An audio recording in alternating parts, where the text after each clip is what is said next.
Yo, so why everyone's doing match previews for the Tottenham Man United game, the final and that? Because I'll be honest, I really don't care about that game.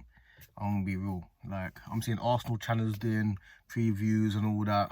Bruv, I'm still focused on internal solutions. Not gonna lie to you. I am focused on internal solutions and I'm thinking about next season for Arsenal. That is all I'm focused on. Because this final, all it does, it just makes everyone else just pile pressure on Arsenal for some random reason. We can't even win the Europa League because we're not in it, but for some strange reason, it's all about Arsenal. So, like, as far as I'm concerned, it's time for us to focus on internal solutions and to quieten this noise down, man. We've got to quieten this noise down. There's too much noise, and people talk Crystal Palace winning cups, Newcastle winning cups, Liverpool winning trophies. There's too much going on. Like, Man United or Tottenham are going to win a trophy. There's too much going on. It's time for us to quieten the noise. I only just remembered I can use my AirPods for the mic as well. Completely forgot. But yeah, it's time for some internal solutions because I'm not gonna start thinking, yeah, we need Gyökeres and Rodrigo and Zubimendi and all. Yeah, of course we do. But I'm gonna focus right now on the issue that we have, which is Martin Odegaard, and an internal solution that Arteta likes to. That's his phrase now. It's become his phrase. Big up to Turkish because Turkish made that Arteta's main phrase. And my thing is, I'm now decided that instead of using Odegaard so much as that position, I'll give it to Havertz. And the reason why I say that, and my thing is, it's quite simple and clear as day. One, I've got a feeling that Havertz on 275 a week, Arteta's going to force him in the squad. And not even the squad, the first team. He's going to force him in that team. So, and for me, I don't think that I think Havertz has been a good signing. Like for 65 million, 275 a week, he might have not been that level signing, but as an actual signing, as an actual Arsenal player, no Arsenal fan will say he's the problem. He is not the problem. And one thing that he has over Odegaard is, one, he gets goals. Two, he's got character.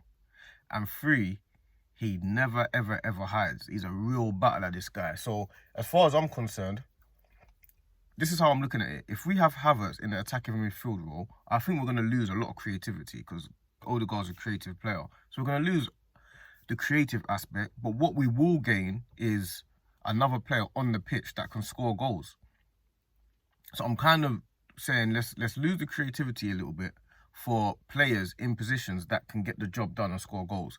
So if you see it as, let's imagine we look at it now with Havertz in the 10 role, then you got to say, let's imagine you say getting Rodrigo on the left. Let's imagine you get Gyökeres up top and you get a Saka on the right. You've got 4 players that score goals. That's how I'm seeing it. I'm not looking at it as, yeah, about the system and the play and, yeah, but this player has to pass to that one and, oh, Havertz is not as creative as Odegaard. I know he's not as creative as Odegaard, but with Havertz on the pitch in that position, one, you've already got him high up the pitch. Two, he's already a threat from corners already. Odegaard is not. Three, he's a threat from in defensive aspects where we're in the box and set pieces. Odegaard is not. He scores goals. Odegaard doesn't. What Odegaard has that's better than Havertz is creating and setting the tempo. If Odegaard's not creating or setting the tempo, it's quite hard to find out what he actually does. I know he presses a lot, but so does Havertz. So I think those two are neck on that pressing thing because they both press relentlessly. So I would say Havertz for me is a player that, because I don't think his numbers are going to go down if he plays in the 10 or if he plays in a sub striker role. I don't think his numbers go down. I think like if you put Havertz on the pitch, he's gonna score you 15 goals a season regardless. That's just the way Havertz is. Havertz is a big game player. Odegaard isn't.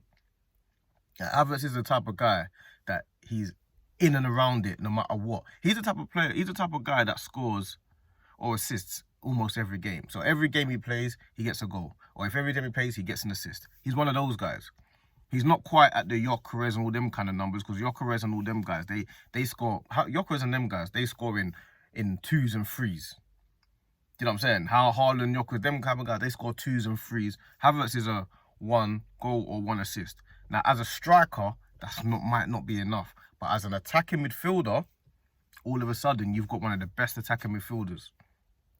Because if Havertz has got these numbers, your numbers are like you're like, I mean, I'm not sure what Cole Palmer's numbers are, but if Havertz and Cole Palmer were playing in the same position, if we dropped Havertz further back and played him in the Odegaard role, and Havertz is getting 15 goals a season, you're up there with the best attacking midfielders. I'm not sure what the comparison is to Palmer, but you're around those numbers. Of course, Palmer's he's got way different attributes, but Havertz is a type of player to me that we have to kind of, if there's players underperforming in the team, Havertz needs to be in the team. That's how I see it. I'd much rather Havertz be a bench player and be one of the best bench players, but we can't have him as a bench player and have Odegaard as the starting attacking midfielder. That doesn't make sense to me. I need Havertz to be the attacking midfielder and Odegaard to be on the bench. Like, that's just how I'm seeing it. I'm not seeing it as I need to have the guy that can play the system better. No. I need the guy that puts the ball in the net. That's how I'm seeing it. Because a lot of these games that we played this year, a lot of them were not about the system, yeah, but a lot of them was just making sure that we can just finish the chances and just get over the line with certain aspects. And I've had enough of this doubt. There's too much doubt around Arsenal.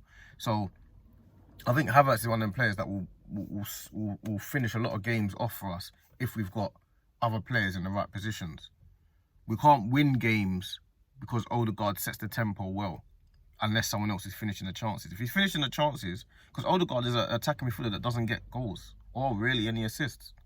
He did a couple seasons ago, but this year has been diabolical. I don't think Havertz ever has a year like what Odegaard's had this year. I just don't think Havertz is that type of player. If Havertz is playing, I just think he's just a standard 15-goal season, man. That's it. I don't think he ever is going to have a diabolical year. That's just, to me, that's just not a Havertz thing. Even when Chelsea fans can't stand him, and he still once scored the winning goal in the Champions League final. He's just one of those guys that he just has this thing, this knack of just getting the job done and just being at the right place at the right time, and he's just there. So I think that's what we need to incorporate in the team, but we need it as a second base. The top base needs to be the Gyökereses, the Rodrigos, the Sakas. The second bases need to be the Havertz, and then I think we've got a good little thing going. But yeah, that's my thoughts on the internal solutions. That's the very first internal solution that I think we need to do. The very first internal solution needs to be Havertz needs to play in Odegaard's position.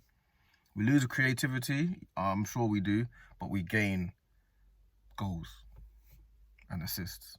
Simple as that.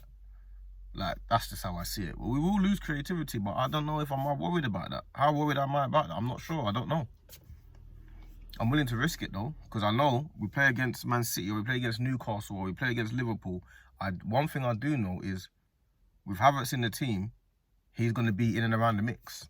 I know that much. He's going to be in the mix. Whether with Odegaard, I know that he might be in the mix, but he also might not. And that might not is where the problem is. With Havertz, he's in the mix. So, yeah, that's my internal solution. Man United, Tottenham, I'm going to watch the game, but whoever wins is a disaster anyway. So, it is what it is, you get me? One of them is going to win, and they're going to start bigging it up like it's the best trophy in the world. And we're just going to have to hold it. We're going to have to hold it. It is what it is. But, yeah, that's my internal solutions for today, man. I didn't manage to go training today. Meant to be jogging this morning, but my body's been in pieces, so I didn't jog today. And then I Googled. They said, yeah, you need to have some rest days. I went, okay, yeah, perfect. I need a rest day. Any excuse, but yeah, that's my internal solutions today. And we'll see what happens with this game tonight, man.